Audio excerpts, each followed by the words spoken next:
My beloved child, come sit with me for a moment, away from the mental replay of that conversation where you sensed disapproval, away from the anxious wondering whether you said the right thing, whether you disappointed someone, whether you are still in good standing with people whose opinion has come to matter far more than it should. My beloved child, I want to say something to you plainly today. Your worth was never tied to their approval. Not the approval of your parents, not the approval of your friends, not the approval of strangers online, not the approval of anyone whose opinion you have been quietly working so hard to secure. I want you to understand something about how you were designed. My beloved child, I established your worth the moment I created you, complete and unchangeable, entirely separate from how any other person chooses to perceive you. You have spent years, perhaps your entire life, operating as though your value must be continually earned through the approval of others, as though a single moment of disapproval threatens something fundamental about who you are. I want to correct this today. Their approval, or their disapproval, has never actually changed your worth. It only ever changed how safe or unsafe you felt in that particular moment. I want you to consider how exhausting it is to live as though your worth requires constant external validation, scanning every interaction for signs of approval, adjusting your behavior, your opinions, even your personality based on what you sense others want from you. My beloved child, this is not sustainable, and it was never meant to be your permanent way of living. I did not create you to spend your entire life anxiously managing everyone else's perception of you. I want you to consider how differently your life might feel if your sense of worth were rooted somewhere more stable than the shifting, inconsistent opinions of people around you. My beloved child, human approval is notoriously unreliable, shifting with someone's mood, their own insecurities, their own unresolved issues that have nothing to do with you at all. If your worth depends on this unreliable foundation, it will never feel secure, rising and falling with every interaction, every comment, every subtle shift in someone's tone. I want you to remember that I called you beloved before you had done anything to earn that title, before you had achieved anything impressive, before anyone else had formed any opinion about you at all. My beloved child, this love, and the worth it establishes, was never contingent on your performance or your ability to secure the approval of others. It was given freely, completely, permanently, the moment I created you. So my beloved child, receive this truth today as the foundation for everything else I want to say to you in this letter. Your worth was never tied to their approval. It was established by me, long before you ever learned to seek validation from anyone else. And it remains completely secure regardless of what anyone else currently thinks about you. My beloved child, I have shown you that your worth was never tied to their approval. And now I want to speak directly to the exhausting habit of people-pleasing, because I know this letter is not simply theoretical for you. My beloved child, you have spent years saying yes when you meant no, agreeing when you actually disagreed, softening your opinions until they became unrecognizable, all in an effort to avoid the discomfort of someone else's disappointment or disapproval. I want to speak into this exhausting pattern today. I want you to consider how much energy this constant management actually requires, tracking everyone else's expectations, adjusting yourself accordingly, monitoring their reactions for signs that you have somehow fallen short. My beloved child, this labor is invisible to most people around you, but it is real, and it has been quietly draining you for far longer than you may have consciously realized. People-pleasing is not simply kindness. It is a survival strategy, often developed early, in response to environments where approval felt conditional and disapproval felt genuinely dangerous. I also want to speak to how this pattern actually costs you far more than it protects you. My beloved child, when you continually prioritize others' comfort over your own honest needs and opinions, you slowly lose touch with what you actually think, what you actually want, who you actually are underneath the constant performance of accommodation. This is a significant loss, one that people-pleasing promises to prevent, but actually produces over time. I want you to notice how this pattern shows up in your daily life. The meetings where you stay silent even when you disagree, the plans you agree to even when you would rather decline, the opinions you keep to yourself yourself for fear of creating friction. My beloved child, I want you to begin recognizing these moments, not with harsh self-judgment, but with gentle awareness. The first step toward gradually releasing a pattern that has cost you more than it has ever actually protected you from. So my beloved child, begin noticing this exhausting habit today. I am not asking you to become inconsiderate or unkind. I am asking you to begin releasing the belief that your value depends on managing everyone else's comfort and approval at the constant expense of your own honest voice. My beloved child, I have named the pattern of people-pleasing, and now I want to speak to the fear that quietly drives it. The fear of rejection. The fear that if you stopped performing, stopped accommodating, stopped shrinking yourself to fit what others expect of you, the people around you might simply leave. My beloved child, I want you to bring this fear honestly into the light rather than letting it continue operating quietly beneath the surface of every decision you make. I want you to consider how this fear likely did not begin randomly. My beloved child, somewhere along the way, perhaps in childhood, perhaps in an early relationship, you learned that authenticity carried a cost, that showing your honest self risked a withdrawal of love or attention you could not afford to lose. This fear made sense once, as a way of protecting something precious in an environment that felt unpredictable or unsafe. I do not want you to judge yourself harshly for having developed it. I also want to speak to how this fear, though understandable in its origin, has likely outlived its usefulness. My beloved child, the environment that first taught you this fear may no longer be the environment you are living in now, and yet the fear continues operating as though every relationship carries the same risk the earliest ones did. I want you to gently begin questioning whether this fear is still protecting you from something real, or whether it has become an old alarm system going off in a house that is no longer on fire. I want you to consider what genuine relationships, the ones actually worth keeping, are able to withstand.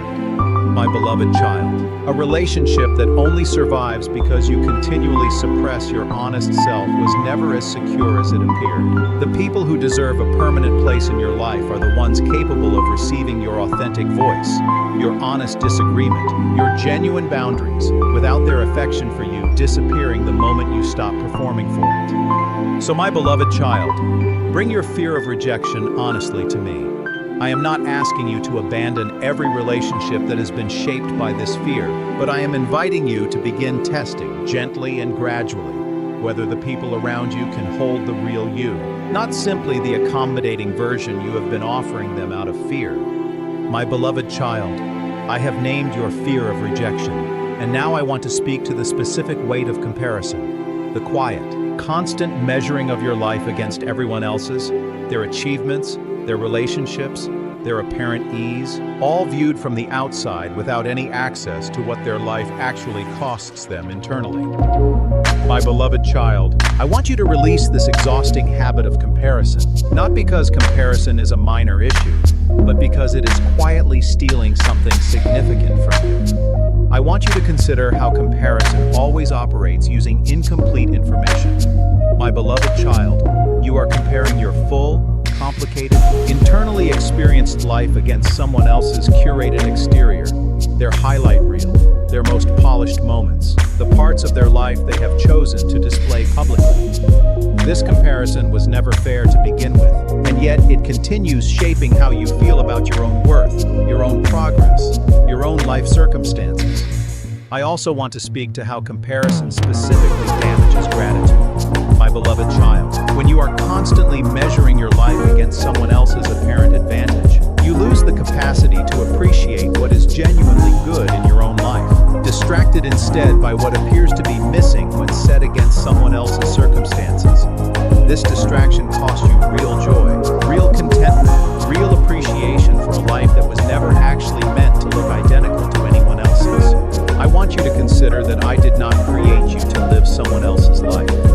My beloved child, your specific path, your specific timeline, your specific set of circumstances, however different they appear from someone else's, were never meant to be evaluated against a standard borrowed from another person entirely. I designed a unique path for you, and measuring that path against someone else's route will only ever produce a distorted, inaccurate sense of how your own life is actually unfolding. So my beloved child, Release the habit of comparison today. Your life is not a competition against everyone else's curated exterior. It is your own particular story, unfolding according to its own timeline. And I want you to begin evaluating your progress by that standard alone, not by a standard imported from someone else's entirely different life.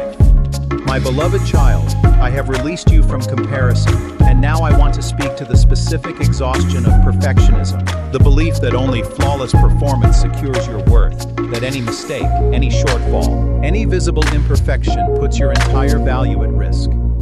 My beloved child, I want to speak plainly into this pattern today. Perfectionism was never a path toward security.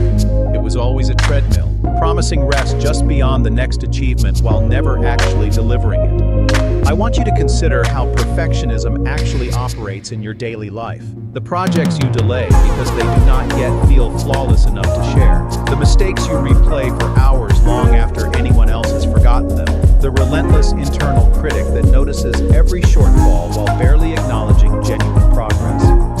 My beloved child, this internal environment is not sustainable, and it was never designed by me to be your permanent way of living.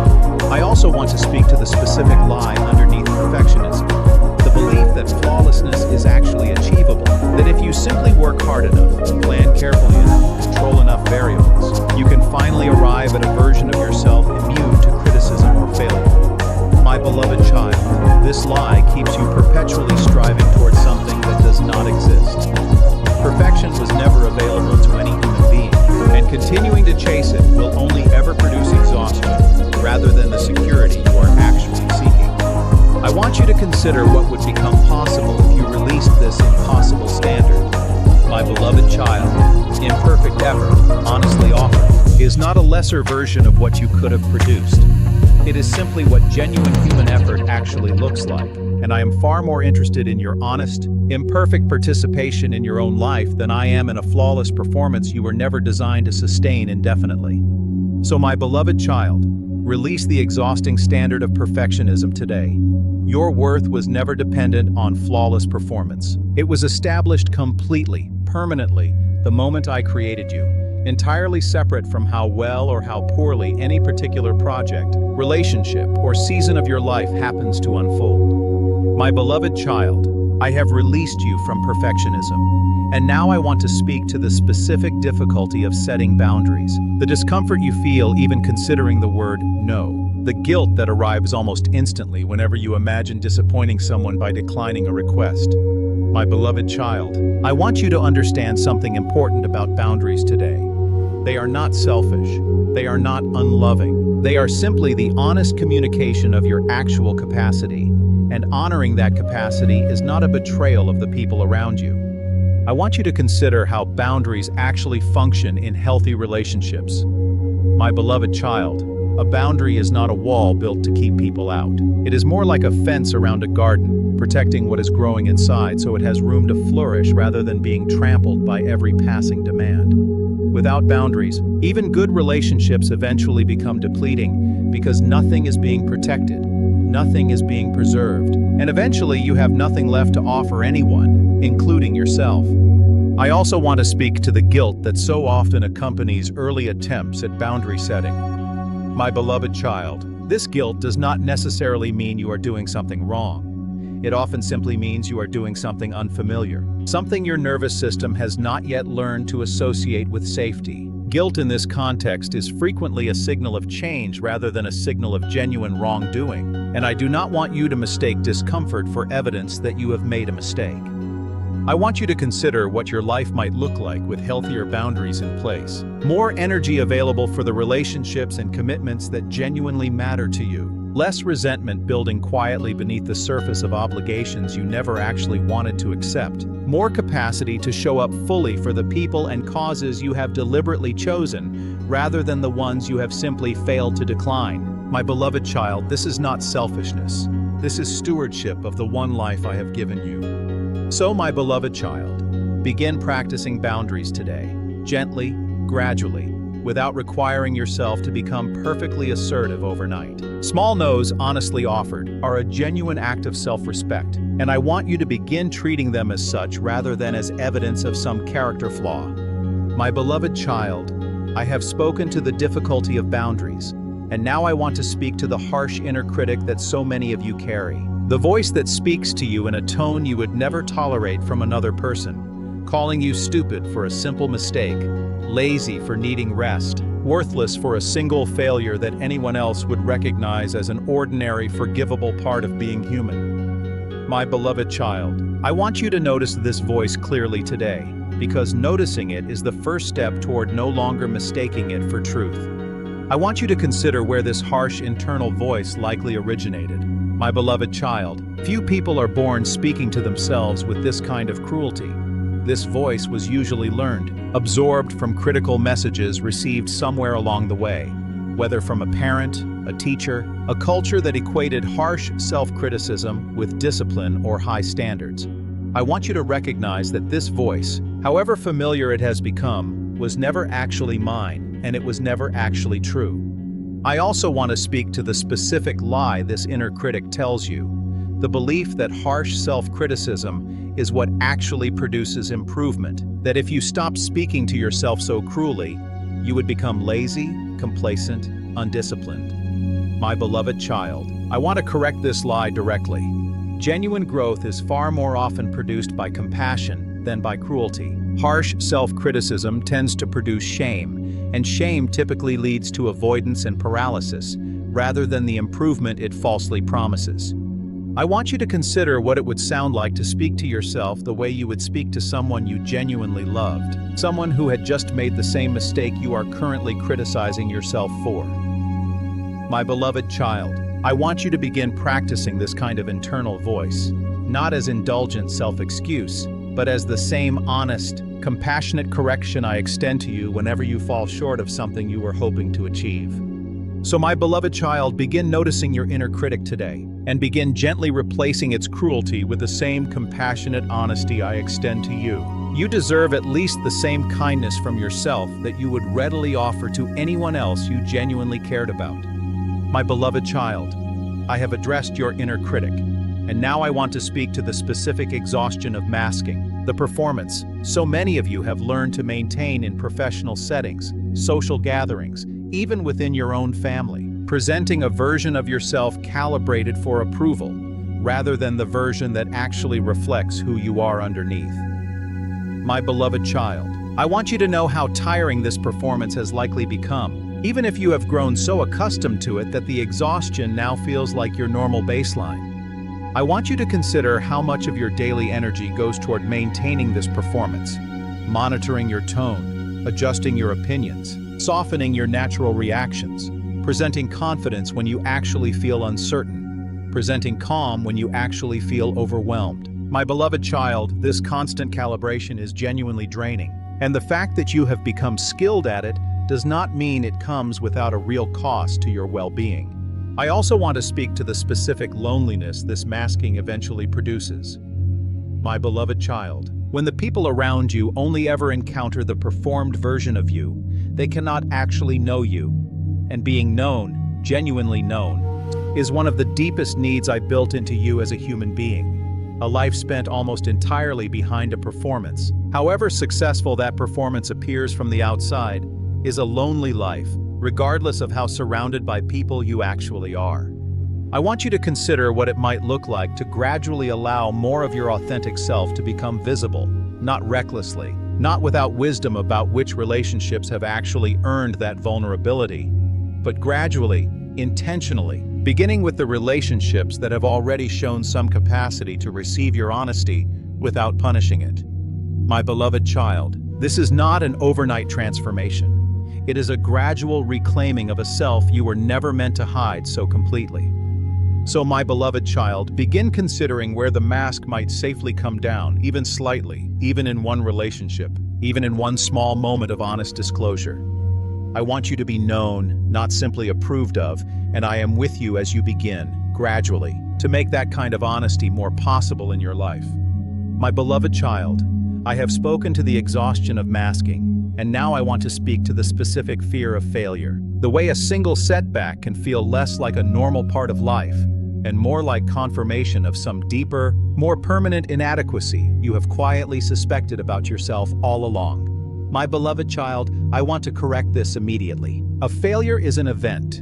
It is not an identity. What you did not accomplish this time does not define who you fundamentally are. I want you to consider how differently failure feels when it is interpreted as information rather than as verdict. My beloved child, when a plan does not work, when an attempt falls short, this outcome can simply tell you something useful about the approach, the timing, or the circumstances, without needing to tell you anything at all about your inherent worth or capability. I did not design failure to function as a permanent label. I designed it as a normal, expected part of any meaningful effort. I also want to speak to the specific shame that so often accompanies failure, the instinct to hide, to avoid mentioning it, to quietly disappear from view rather than risk anyone witnessing your shortfall. My beloved child, I want you to resist this instinct where you safely can. Shame thrives in secrecy, and it loses much of its power the moment it is spoken honestly to someone trustworthy, or simply acknowledged honestly to me. I want you to consider that some of the most significant growth in your life has likely come directly from a season of failure, rather than from a season of uninterrupted success. My beloved child, I am not asking you to seek failure out, but I am asking you to release the belief that failure disqualifies you from anything important. It does not. It simply means you attempted something that mattered enough to risk not succeeding at it. So my beloved child, release the fear that failure defines you. It does not. Your worth remains completely intact regardless of how any single attempt, project, or season of your life happens to turn out. And I remain just as close to you in your failures as I do in your successes. My beloved child, I have addressed your fear of failure, and now I want to speak to the specific trap of tying your identity to your achievements, the quiet belief that you are only as valuable as your most recent accomplishment, that resting, or simply existing without producing something impressive, leaves you feeling strangely uneasy, as though you have not yet earned the right to simply be. My beloved child, I want to speak plainly into this pattern today. I want you to consider how this pattern likely developed, often reinforced by genuine praise received specifically for achievement, praise that, however well-intentioned, may have quietly taught you that your worth increases with performance and decreases with rest or ordinary, unremarkable days. My beloved child, this equation was never actually accurate, even if it has shaped how you have operated for a very long time. I also want to speak to the specific exhaustion of a life organized entirely around the next achievement, always reaching toward the next goal, rarely allowing yourself to simply enjoy what you have already accomplished before immediately pursuing the next marker of worth. My beloved child, this pattern, left unchecked, will consume your entire life without ever actually delivering the security it seems to promise, because achievement never actually satisfies the deeper need it is being used to address. I want you to consider what it would feel like to rest without needing to justify that rest through prior productivity, to simply exist for an afternoon without accomplishing anything measurable, trusting that your worth remains completely intact even in the stillness. My beloved child, I want you to begin practicing this kind of rest, not as a reward you must first earn, but as a genuine reflection of how secure your worth actually already is. So my beloved child, release the belief that your identity depends on your achievements. You are not what you produce. You are my beloved child, entirely worthy of rest, entirely worthy of stillness, entirely worthy of existing without constant productivity as proof of your value. My beloved child, I have released you from tying your identity to achievement. And now I want to speak to the specific discomfort of jealousy, the sharp, uncomfortable feeling that arises when someone else receives an opportunity, a recognition, a relationship you had quietly hoped might eventually be yours. My beloved child, I want you to bring this feeling honestly to me, rather than immediately burying it beneath guilt for having felt it in the first place. I want you to consider that jealousy, though uncomfortable, is not automatically sinful or shameful. My beloved child, it often simply reveals something honest about your own unmet longings, information that can actually be useful once you stop reflexively suppressing it out of embarrassment. Pay attention to what specifically triggers this feeling. It frequently points towards something genuinely important to you, something worth honestly examining rather than immediately dismissing. I also want to speak to the specific danger of allowing jealousy to curdle into resentment toward the person who received what you wanted. My beloved child, their gain was not actually your loss. Blessing is not a limited resource that decreases every time someone else receives something good. I am fully capable of caring for both of you simultaneously, and their opportunity did not come at the cost of yours.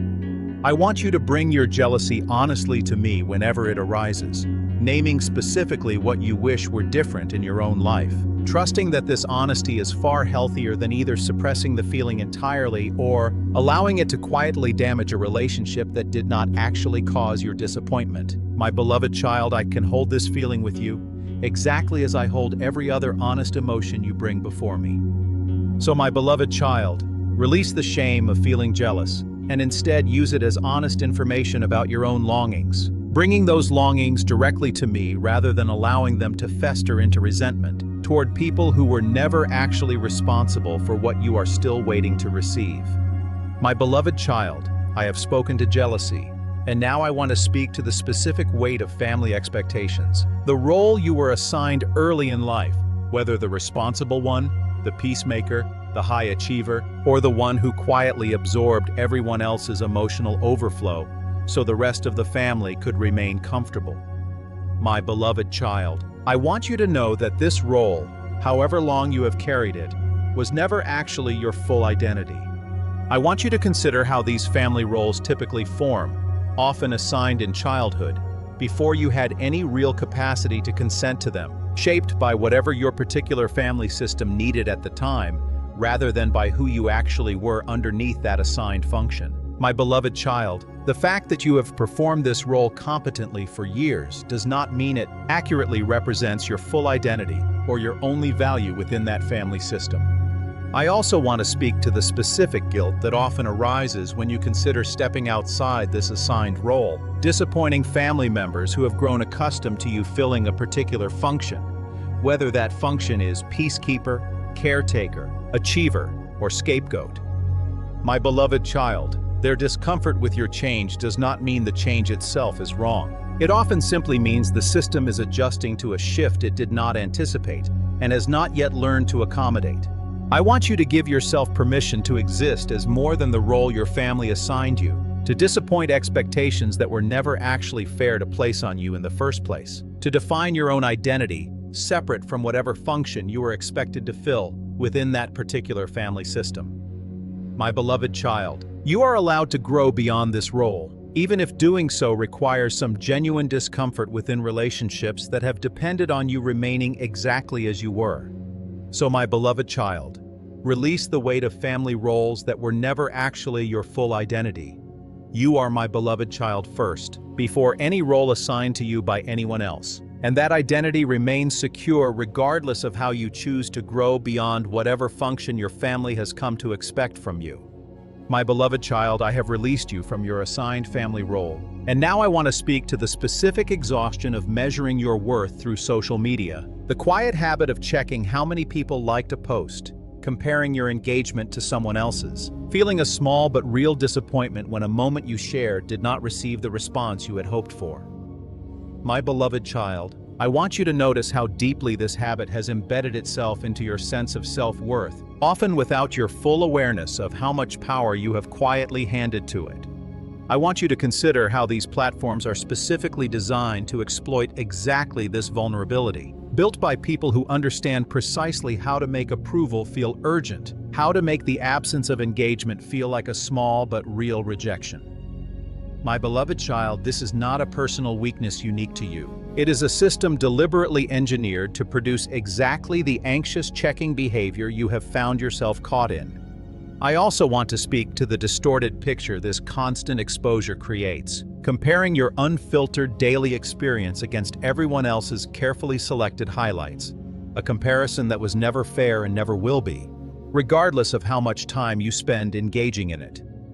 My beloved child, I want you to consider limiting this exposure where you reasonably can, not out of legalism, but out of genuine care for how much this particular habit has been quietly shaping your sense of worth. I want you to remember that the truest measure of your value was never going to be found in a number on a screen. My beloved child, I established your worth long before these platforms existed, and it remains completely unaffected by however many people happen to notice or respond to any particular post you share. Their silence does not diminish you, and their attention does not increase your actual value. So, my beloved child, begin gently loosening your grip on this particular measure of worth.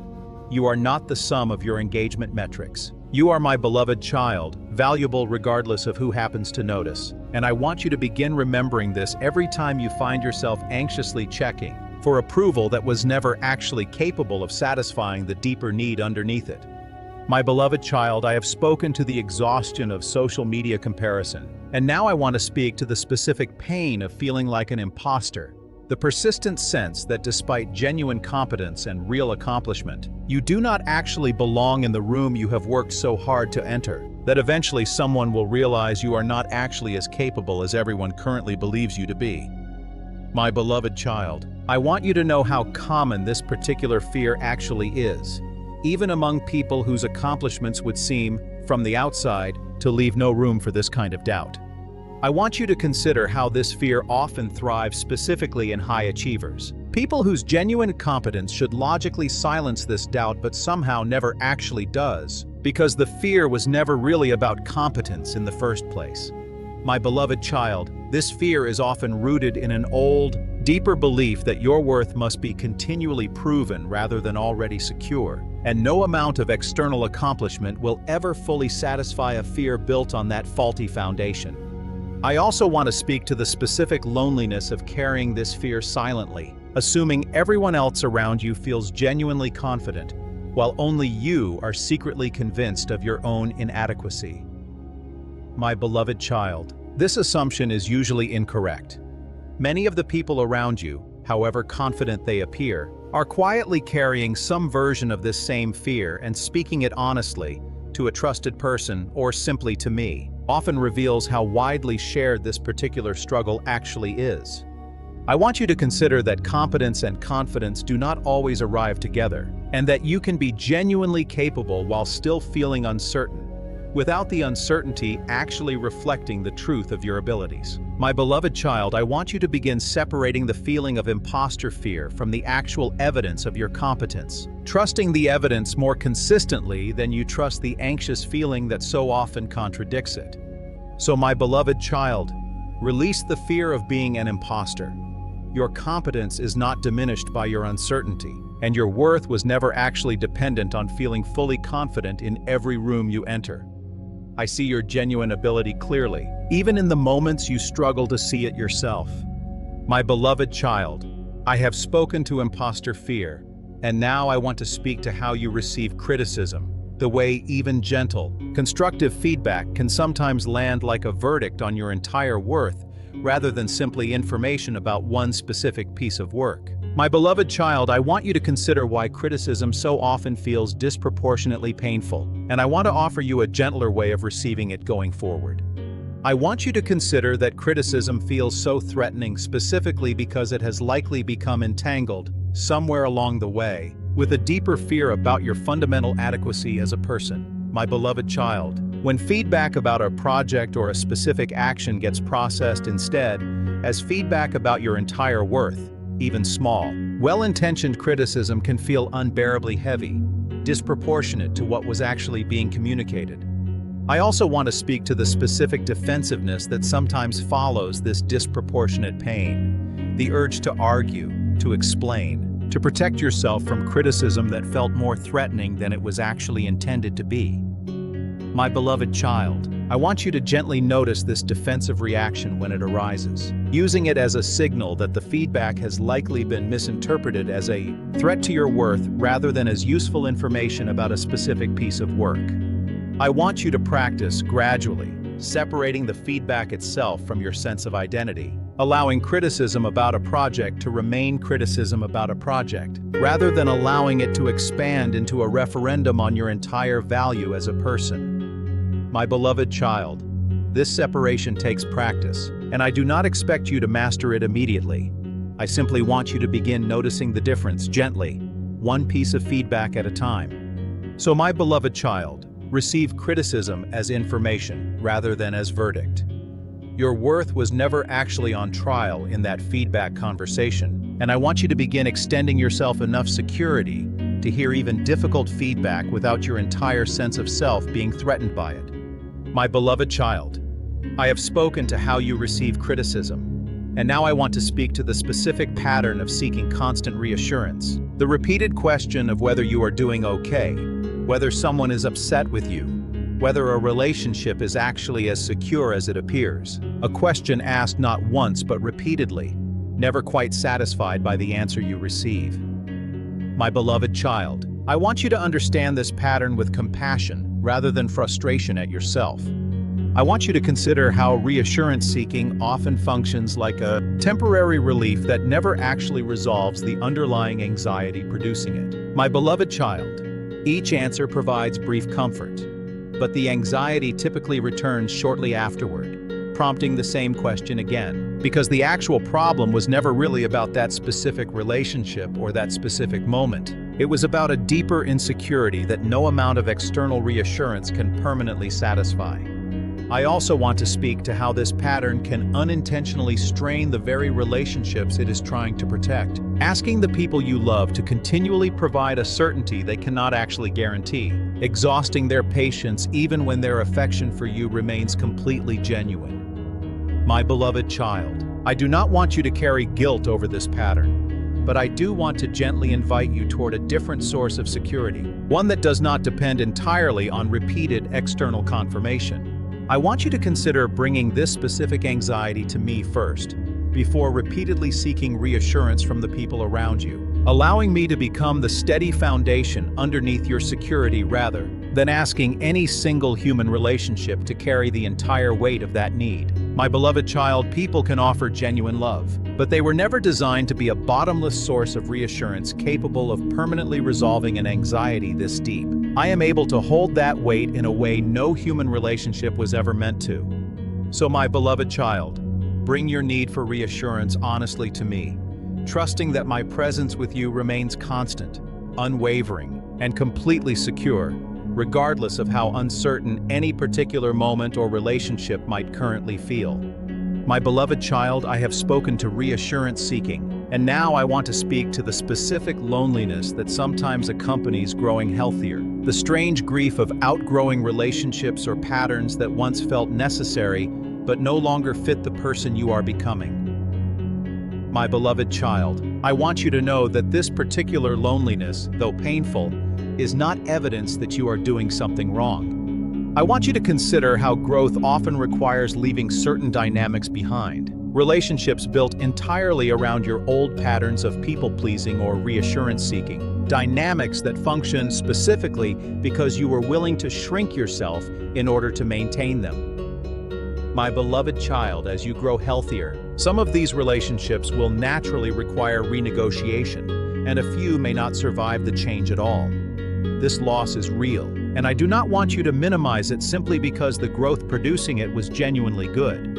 I also want to speak to the specific disorientation of no longer instinctively knowing how to relate to people the way you once did. Second-guessing your new boundaries, wondering if you have overcorrected, missing the simplicity of old patterns even while recognizing how much those patterns were costing you. My beloved child, this disorientation is a normal part of genuine change, not evidence that the change itself was mistaken. I want you to trust that healthier relationships, built on genuine mutual respect rather than on your constant accommodation, are available to you, even though building them may require more effort and more vulnerability than the old, familiar patterns required. My beloved child, I am with you in this transition, in the loneliness of what you are leaving behind, and in the uncertainty of what you are still learning to build in its place. So my beloved child, let yourself grieve what growth requires you to release, trusting that healthier relationships and healthier patterns are worth the temporary discomfort of this particular transition, and that I remain present with you through every step of it. My beloved child, I have spoken to the loneliness of growth, and now I want to speak to the specific practice of self-compassion, a practice many of you find far easier to extend toward others than toward yourselves.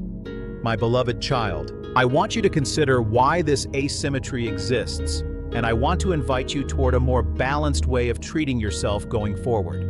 I want you to consider how naturally compassion flows toward a friend who has made a mistake, offering understanding, context, patience, the recognition that everyone struggles sometimes.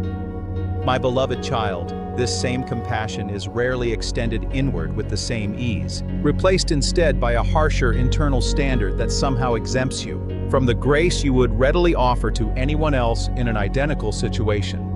I also want to speak to the mistaken belief that self-compassion will somehow make you weaker, less disciplined, less motivated to improve. My beloved child, research and experience both consistently show the opposite. People who treat themselves with genuine compassion after a setback tend to recover more quickly and pursue growth more consistently than people who respond to the same setback with harsh self-criticism. Compassion does not undermine growth. It actually makes sustained growth more possible. I want you to practice, beginning today, extending yourself the same patience you would extend to someone you genuinely loved who was struggling with something difficult. My beloved child, when you fall short, when you make a mistake, when you fail to meet your own expectations, I want you to speak to yourself the way I speak to you, with patience, with understanding, with a firm but gentle invitation toward growth, rather than a harsh condemnation that only ever produces shame. So my beloved child, begin practicing self-compassion today, not as an excuse for stagnation, but as the actual foundation that makes genuine, sustainable growth possible. You deserve the same kindness you so readily offer to everyone else around you. My beloved child, I have invited you towards self-compassion, and now I want to speak to the specific fear of being alone. The anxiety that arises at the thought of an evening with no plans, a season without a romantic relationship, a stretch of time where your own company is the only company available to you. My beloved child, I want to speak gently but honestly into this fear today.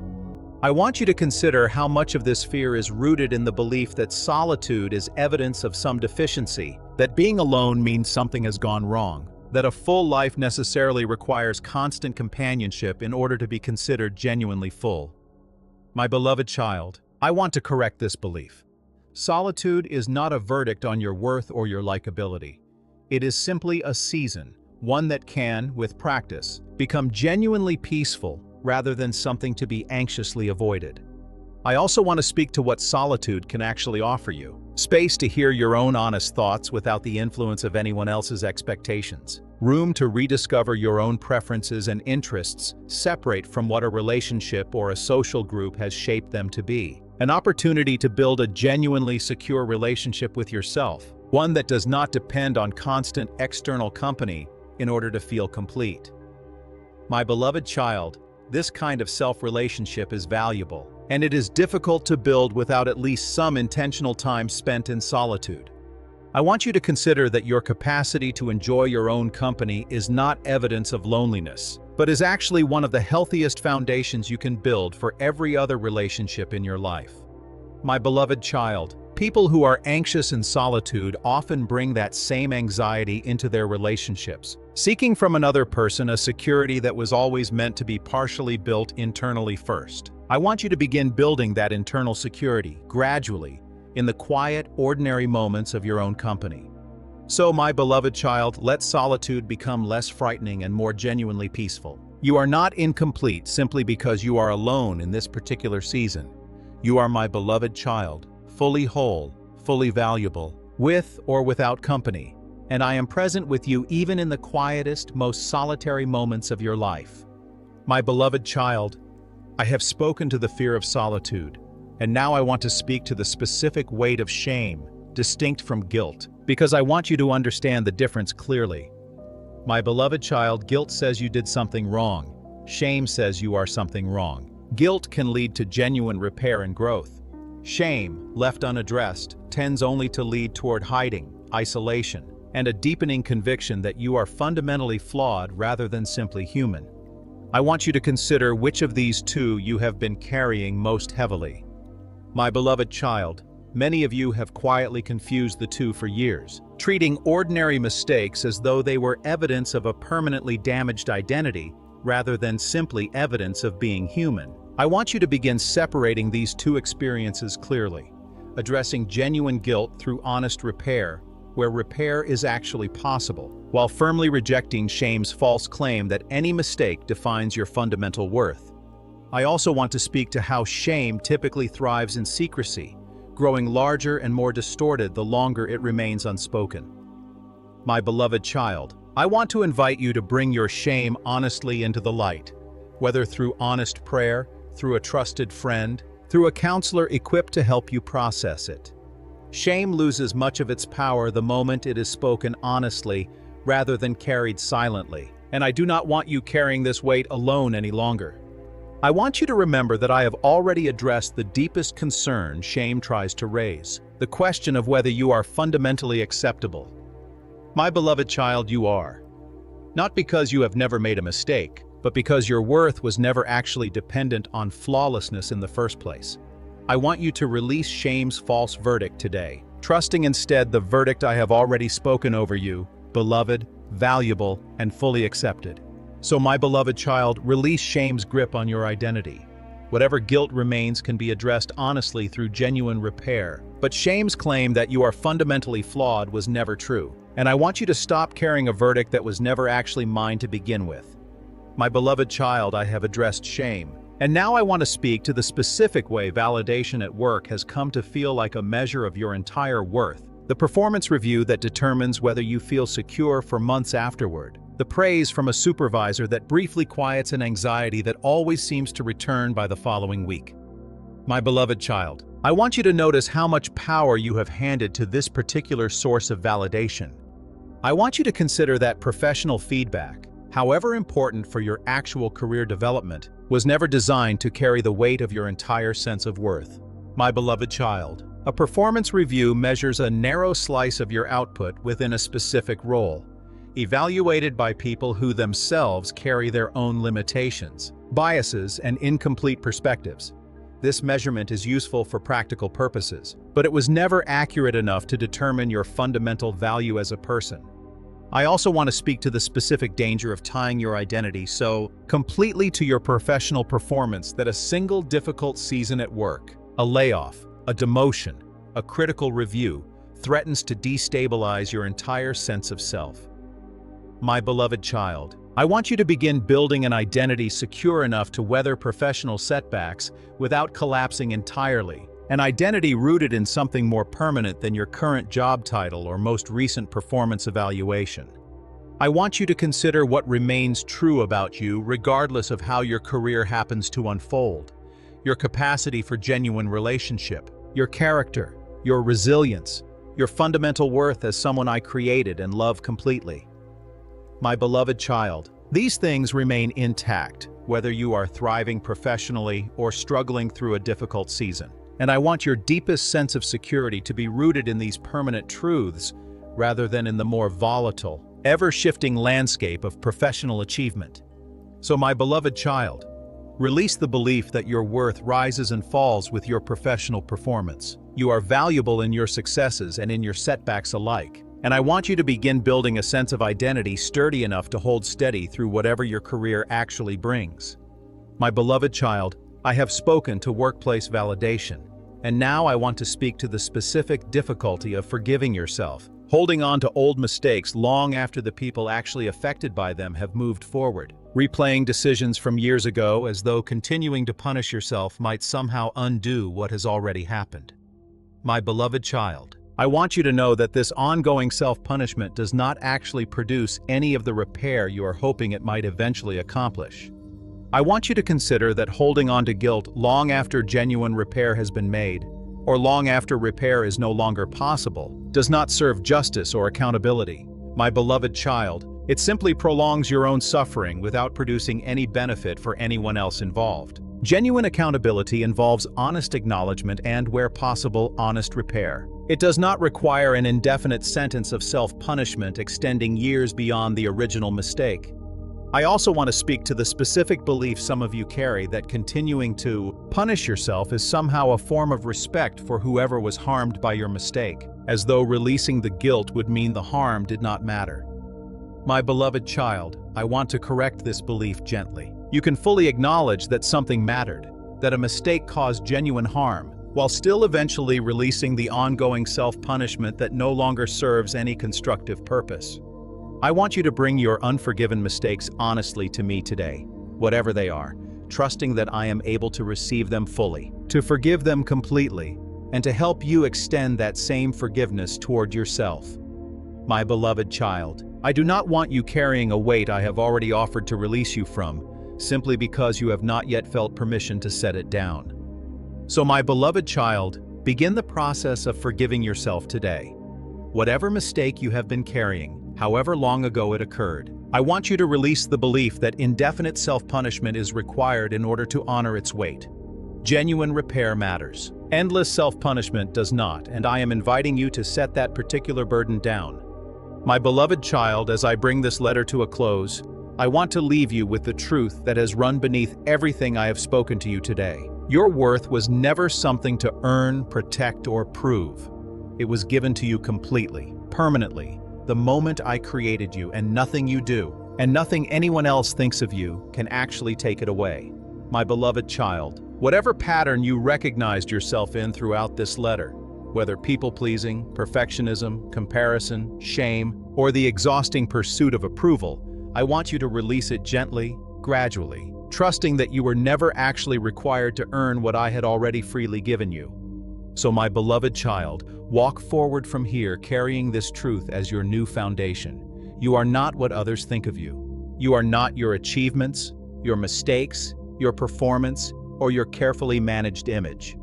You are my beloved child, completely secure, completely valuable, exactly as you are, and I remain with you, steadily, patiently, in every step of learning to actually live as though this were true. My beloved child, before I let you go, I want to speak once more to the specific fear of disappointing your parents, a fear that for many of you began earliest and runs deepest, older than any other approval you have since chased in adulthood. My beloved child, I want you to consider how this particular fear was formed, often in childhood, when their approval genuinely determined your safety, your belonging, your very survival within the family system you were born into.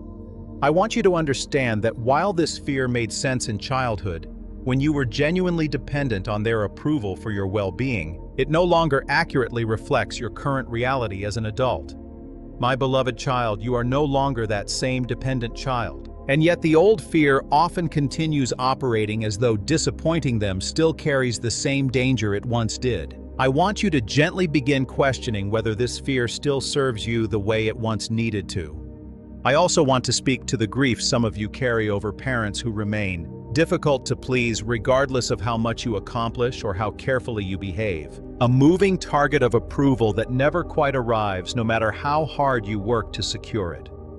My beloved child, I want you to release the belief that continuing to try harder will eventually produce the approval that has not yet arrived after years of genuine effort. Some parents, for reasons rooted in their own limitations, may never offer the approval you have been hoping for. And this reflects their own capacity, not your inadequacy.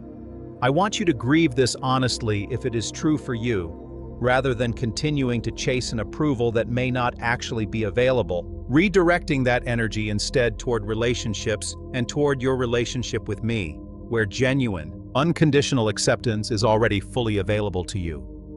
My beloved child, I am the parent whose approval was never actually in question, and I want that security to become your primary foundation, even as you continue navigating whatever relationship remains possible with your earthly parents.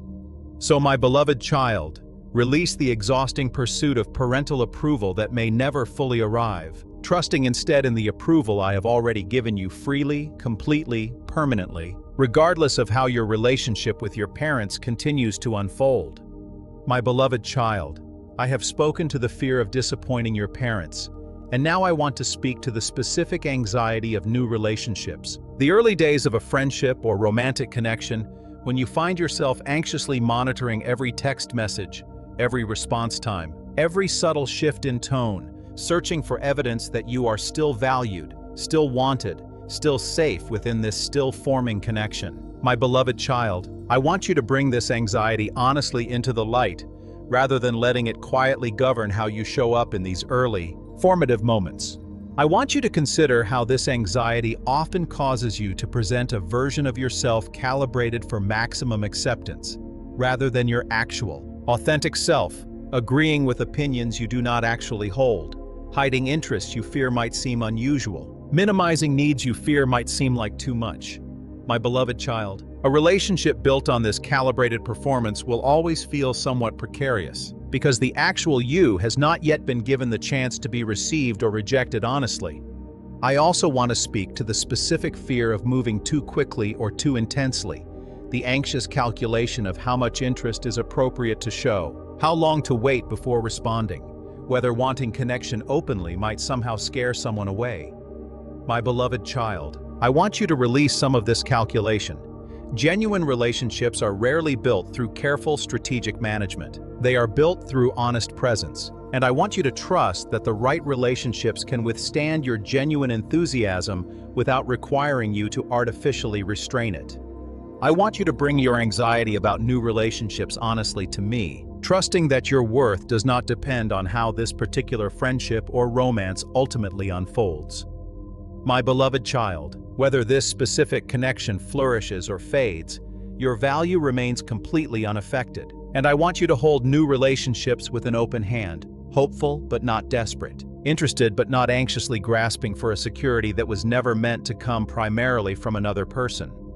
So my beloved child, approach new relationships with more honesty and less anxious calculation, trusting that your worth is already secure regardless of how any particular connection develops, and that I remain your steady foundation beneath every relationship you continue to build. My beloved child, I have addressed the anxiety of new relationships, and now I want to speak one final time to something quieter, the small, cumulative decisions ahead of you, the daily choice to speak honestly rather than to perform, to rest without needing to justify it, to set a boundary even when guilt arrives immediately afterward, to receive criticism as information rather than as verdict. My beloved child, healing from a lifetime of seeking approval rarely happens in one dramatic moment. It happens gradually, through hundreds of small, repeated choices like these. I want you to give yourself patience for this gradual process. My beloved child, you will not perfect this overnight, and there will be days you slip back into old patterns of people-pleasing or anxious approval-seeking, days the harsh inner critic returns louder than you had hoped it would by now. I do not want you to treat these moments as evidence of failure. I want you to treat them simply as part of a gradual, ongoing process, one I remain patient with for as long as it genuinely takes. So my beloved child, walk forward gently, one honest choice at a time, trusting that your worth was never actually dependent on how quickly or how perfectly you complete this healing. I established your value permanently the moment I created you, and I remain with you fully, patiently, unshakably, in every step of this ongoing journey toward finally living as though that permanent truth were fully, completely true. My beloved child, one last thought before I close. If you have carried this letter all the way to its end, I want you to notice something. You did not need anyone's approval to keep reading, to sit with these words, to let them speak honestly into whatever pattern you recognized in yourself. My beloved child, that same freedom, the freedom to simply be, without needing anyone's permission or applause, is available to you far beyond this letter, in every ordinary moment of the life still ahead of you. I want you to carry this letter forward not as a checklist to complete perfectly, but as a companion to return to on the days the old patterns resurface, on the days approval feels urgent again, on the days you need reminding that your worth was settled long before you ever learned to doubt it. My beloved child, come back to these words as often as you need to, and know that every time you do, I am here, patient, steady, and completely unchanged in how much I love you. My beloved child, I want to add one more word here, to the specific ache of feeling misunderstood, the frustration of trying to explain yourself honestly, only to sense that the other person has already formed a conclusion about who you are that no amount of clarification seems able to shift. My beloved child, I want you to know how exhausting it is to feel permanently misread, and I want to offer you a different kind of security in the face of it. I want you to consider that being misunderstood by someone else does not actually change who you truly are. My beloved child, Their inaccurate perception of you, however frustrating, does not have the power to rewrite your actual character or your actual worth. You do not need to win every argument about who you are in order to remain secure in who you actually are. Some misunderstandings will simply need to be released rather than endlessly relitigated. I also want to speak to the specific temptation to over-explain, to keep offering context and clarification long after it has become clear the other person is not actually open to receiving it. My beloved child, I want you to give yourself permission to stop over-explaining to people who have already decided not to understand you. This is not giving up. It is simply recognizing that your worth does not depend on winning every person over to an accurate view of who you are. I want you to trust that I know you completely, accurately, without any of the distortion or misunderstanding other people sometimes bring to their perception of you. My beloved child, when you feel misunderstood by others, I want you to rest in the fact that I see you clearly, and that this accurate seeing matters more than whether any single other person ever fully understands you the way you wish they did. So my beloved child, release the exhausting need to be perfectly understood by everyone around you. Some relationships will offer this gift generously, and others simply will not, regardless of how clearly you explain yourself. Either way, your worth remains completely intact, seen accurately and loved completely by me. Even in the moments the people around you fail to fully understand who you actually are.